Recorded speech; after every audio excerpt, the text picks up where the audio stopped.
Je lis du livre de Actes des Apôtres, chapitre 2, au verset 37, ce qui suit. Après avoir entendu ce discours, ils eurent le cœur vivement touché et ils dirent à Pierre et aux autres apôtres, « Hommes frères, que ferons-nous » Notre thème, c'est entendre. Prions. Seigneur, nous revoilà encore ce matin. Merci pour la vie. Merci pour ton amour. Merci pour ta parole. Aide-nous par ta grâce à la mettre en pratique. Fais-nous du bien dans ce sens, nous t'en prions. Au nom de Jésus et pour ta gloire éternelle. Amen. Nous prenons nos Bibles dans Matthieu chapitre 10. Matthieu 10. Matthieu, premier livre du Nouveau Testament. J'espère que tu as déjà trouvé. Et nous lirons à partir du verset 5, comme la dernière fois. Je vais te montrer quelque chose de très important.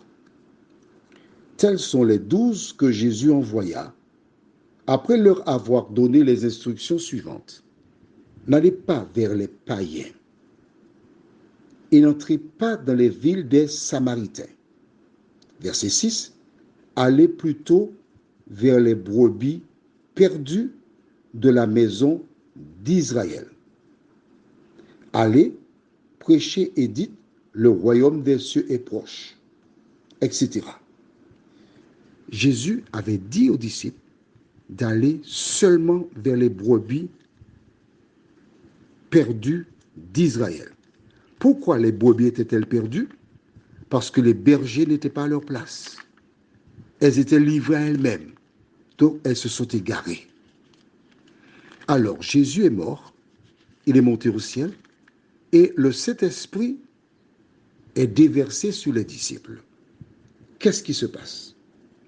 Il commence à se manifester et l'Esprit descend sur Pierre, qui commence à raconter la puissance de Dieu.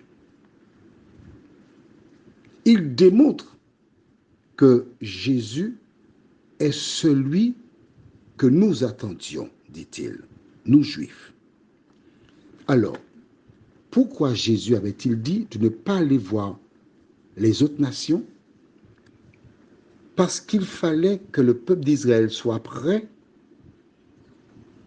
afin qu'il parte proclamer l'Évangile. À la mort de Jésus, le jour de la mort de Jésus, c'était le week-end pascal, où on était appelé à célébrer le Yom Kippour, le jour du grand pardon. Et des Juifs venant de partout se trouvaient à Jérusalem pour participer à la Pâque. Et une fois ce rite terminé, ils retourneraient dans leur pays. Voilà pourquoi les apôtres devaient attendre. Et qu'est-ce qui s'est passé? Le jour où le Saint-Esprit se manifesta, je lis dans Acte 2, verset 5. Or, il y avait en ces jours à Jérusalem des Juifs, hommes pieux de toutes les nations qui sont sous le ciel. Toutes les nations. Tu te rappelles? Je ne vais pas lire, mais tu peux lire à la maison pour gagner du temps. Tu vas voir. Et là, on mentionne différentes nationalités, mais ce qui est important pour nous, c'est de voir que la Bible déclare qu'il y avait à Jérusalem des Juifs hommes pieux de toutes les nations qui sont sous le ciel. Or, rappelle-toi, dans Matthieu 28, Jésus a donné son ordre de mission. Tu te rappelles? Matthieu 28. On cherche? D'accord. Matthieu 28, tu vas relire tranquillement à la maison pour comprendre, pour voir.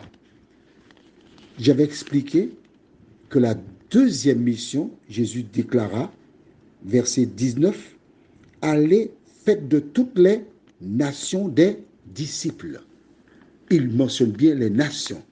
Or, quand Jésus est mort, il y avait des Juifs de toutes les nations à Jérusalem.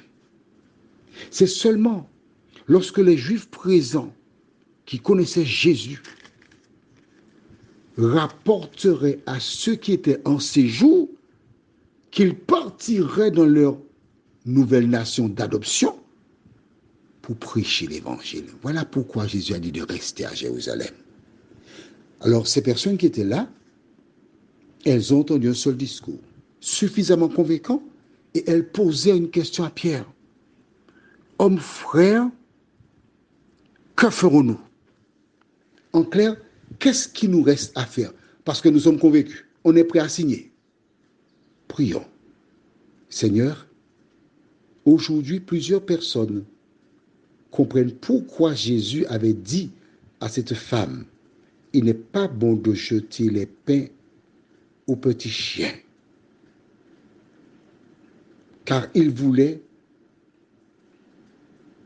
que juste après sa mort, des Juifs de toutes les nations qui existaient partent et commencent à proclamer l'Évangile. Seigneur, lorsque nous prenons le temps pour lire la Bible, nous la comprenons. Nous voyons ta main nous diriger. Aide-nous à la lire plus souvent, nous t'en prions. Au nom de Jésus et pour ta gloire éternelle. Amen. Je te souhaite une bonne journée.